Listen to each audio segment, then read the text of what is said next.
All right, well, welcome back to Exhaust Sports Auto. My name is Kevin, and yes, I am once again back here at Cary Imports to do something a little bit out of the ordinary, if you will. This is the 2011 Cadillac Escalade Premium. So it's actually like one of the fully loaded ones. So I'm here at Cary Imports to do this review for you guys because I've never driven an Escalade, and these cars have always kind of piqued my interest, if you will, these Tahoe type things. So if you would like to check out this particular vehicle, you're interested in purchasing it, if you watch this review and you like it, then you may hit up Cary Imports. All their information is going to be down in the description box below, like always, and you can probably get a dirt cheap warranty on this because it's a Cadillac. So with that established, let's get this bad boy out on the road here. So 2011, let's just see what this bad boy can do.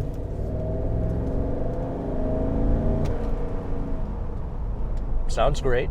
Sounds absolutely fantastic. And why is that? Because it's fitted with a 6.2 V8 engine, not some 5.3 liter. You know, this is actually the proper 6.2 liter, producing about 403 horsepower and 400 and I believe like 17 pounds-feet of torque. Very strong numbers, mind you, for this naturally aspirated V8. I particularly like these GM products because they have they really want to keep the V8s alive, and I respect that. You know, even if you look at today's like brand new C8 Corvette, it's got a naturally aspirated V8 engine. That's very rare, and I really appreciate them for doing that. Now, other reasons why I want to check this out: ever since like 07 or whatever, when this body style came out, I always loved the way that this thing looked. This is just a nice big presidential, like classic American type vehicle. It has a tremendous swagger to it when you pull up in places. The brakes do require some travel for sure, but otherwise, this is also quite a windy day as well. But yeah, I really appreciate the way that this thing looks. And I was actually recently in a car accident, about like 7-8 months ago. And we were actually driving, I was actually driving in the 2010 Tundra when this kid just pulled out and just totally hit me at a red light, essentially. So because we were in the Tundra, dude, the airbag didn't even go off. Like, it was just like indestructible. And that's what these body on frame vehicles are all about. And that's why I'm just a huge advocate for like these huge SUVs, because I get why rich people drive these things. Actually, they really do. It's a safety thing. It really is. Like, anybody can hit you, and it's just like not even an issue, honestly. These vehicles are just so tough, it just takes it. You know what I'm saying? So that's one thing I really appreciate with these cars. But also, a lot of people want SUVs nowadays. That's the trend. Well, this is a real SUV. You're legitimately sitting up high in this car. It's not like these, these other SUVs are based off of cars. This is proper. You're sitting up. It's got a double wishbone suspension, all that good stuff. It's like, roughly based off of a Silverado. So there is that. It's got proper four-wheel drive. It can really get you through some, inclement weathers. I'm about to test the handling out more in a little bit, but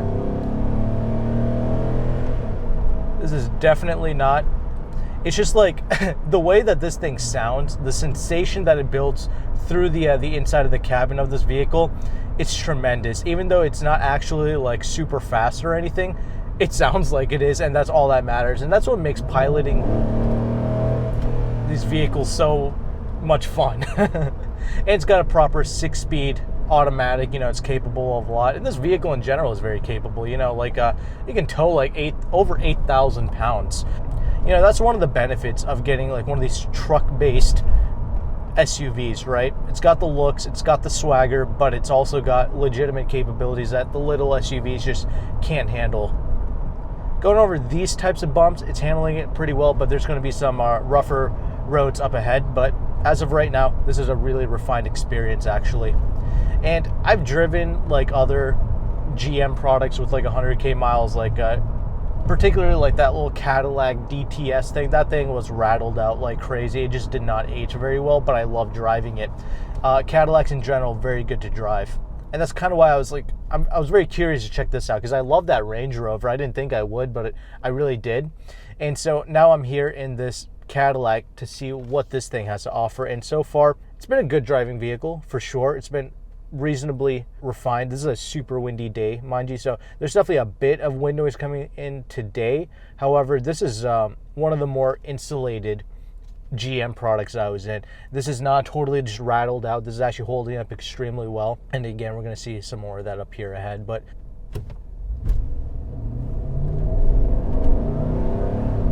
it's got 285 wide tires all around, sitting on 22-inch dubs. So huge wheels on this thing. Looks extremely good on it because it's big chrome wheels. And let's see here. This is a very easy vehicle to pilot, mind you. This is you can really hustle this thing. It carries a lot of speed. Like, it feels like you're going so fast in this thing. I'm doing about like 50 miles an hour.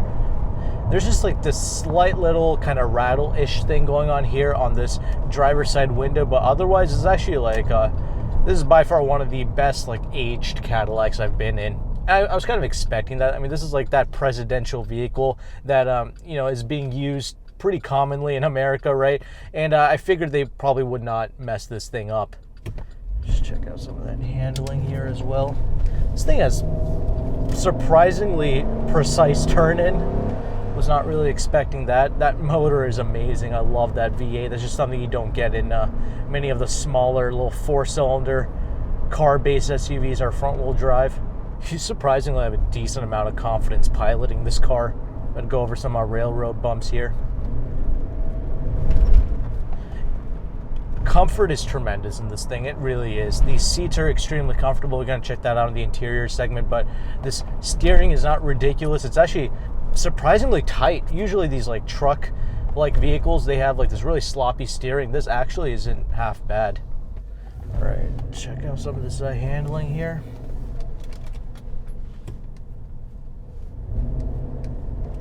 Of course there's body lean. I mean, it's over like 5,000 pounds, damn near like, you know, 3 tons. Of course there's going to be body roll, but you'd be surprised for what it is. It's holding up extremely well.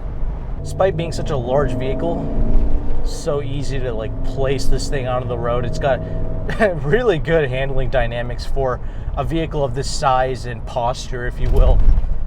Yeah, definitely went over some really bad bumps here, and it's actually like coping extremely well.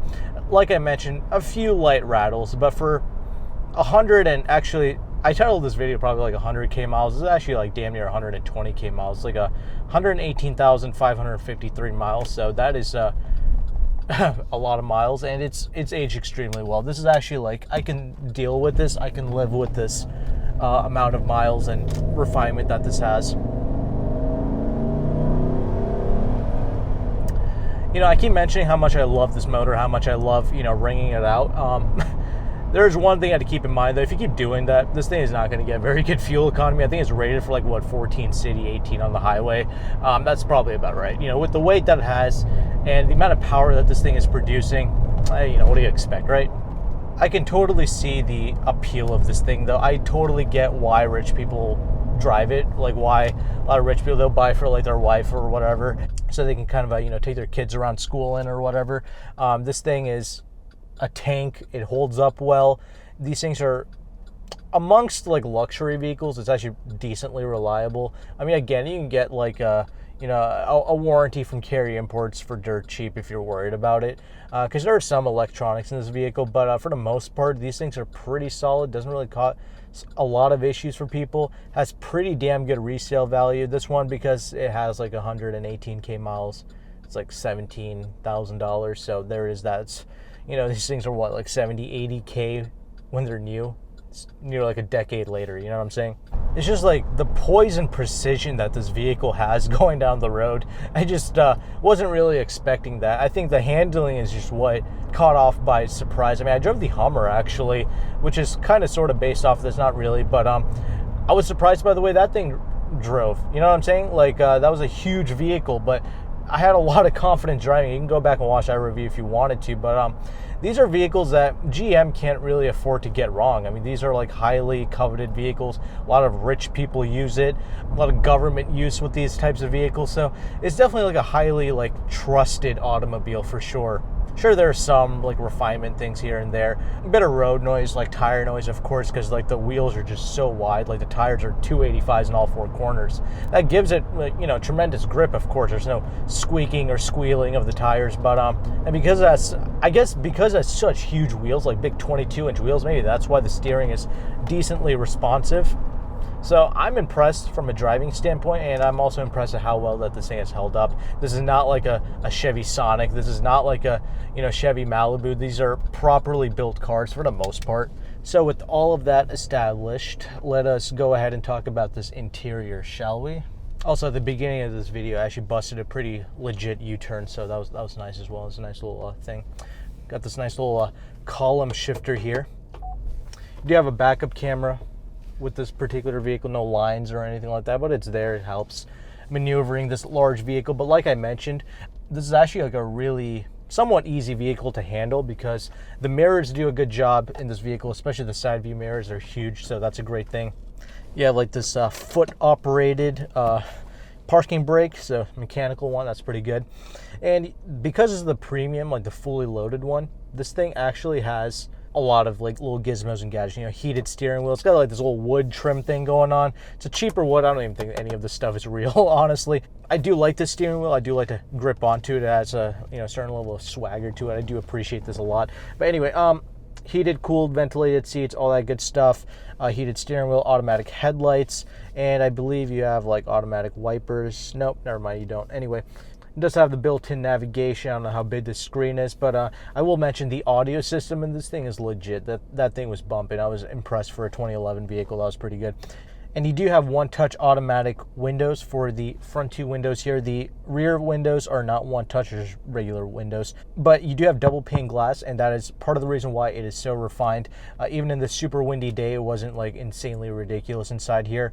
And it was like, you know, reasonably quiet, so that was pretty good. Surprisingly, there's not a whole lot of chrome in here. It's just like this ridiculous fake wood, but otherwise, pretty like calm interior. You know, again, they did not screw this up actually.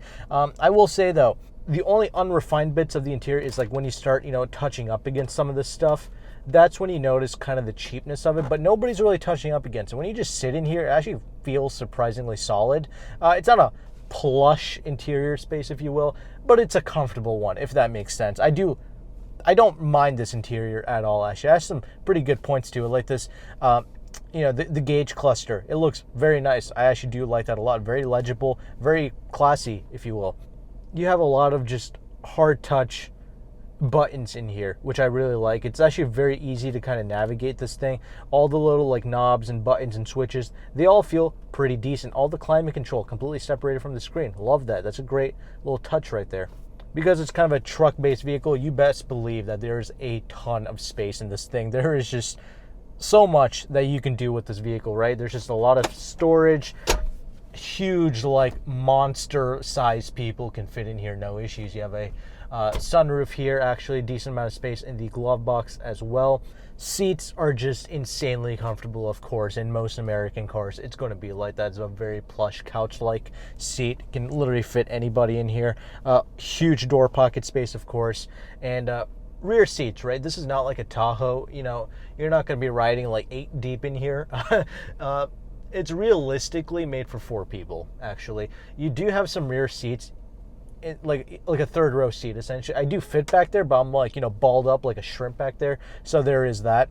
However, I do technically fit. You can't technically put like 6 people in there, but it's really for 4 adults to run around in this with luxury. I do like how easy it is to get in and out of, because it has like that electric step ladder thing that comes in and out, so that's pretty nice. I do appreciate that. Any size of person can easily like get in and out of this thing, so that's not an issue. But there's not a plethora of space in the second row. They're like captain's chairs. You can be an adult and you can fit back there, but don't expect like, you know, it's not like an LS Lexus or like an S class back there. So there is that. You do have some entertainment, a little Panasonic thing that flips out, so there is that. You can remove the third row, like both of those seats, so you can get like the maximum amount of cargo, and that's honestly what I would do, because otherwise it is pretty like obstructive. Like you can't really fit a lot of things back there. So in those regards, not super practical, but that's why they make the Tahoe. Obviously, Cary Imports sells a bunch of Tahoes, of course. It's like every used car dealership's favorite car to sell. But you buy the Cadillac for more so like the refinement, like the slightly better interior. I do think that this would be like a better built vehicle. I feel like, even though it's kind of the same car, this isn't as ridiculous. I can actually live with this, to be honest. Like, if I got this at a good deal, this is actually a pretty nice little vehicle to daily drive in, if you will. It's got all the little nice little features that you want, and it's got the big baller look. So that's kind of my little review on the 2011 Escalade. I do appreciate it. Only things I didn't like were like slight noisiness, which most of these truck-based SUVs typically come with. It doesn't crash over bumps. I do like that, and it's not the most practical in terms of carrying people around, but I love driving this. I love the motor. The motor was by far like the biggest highlight. You have plenty of balls in this to make it fun. So if you would like to purchase this vehicle, again, Cary Imports information is down in the description box below. But thank you again for watching this review. Take care and goodbye.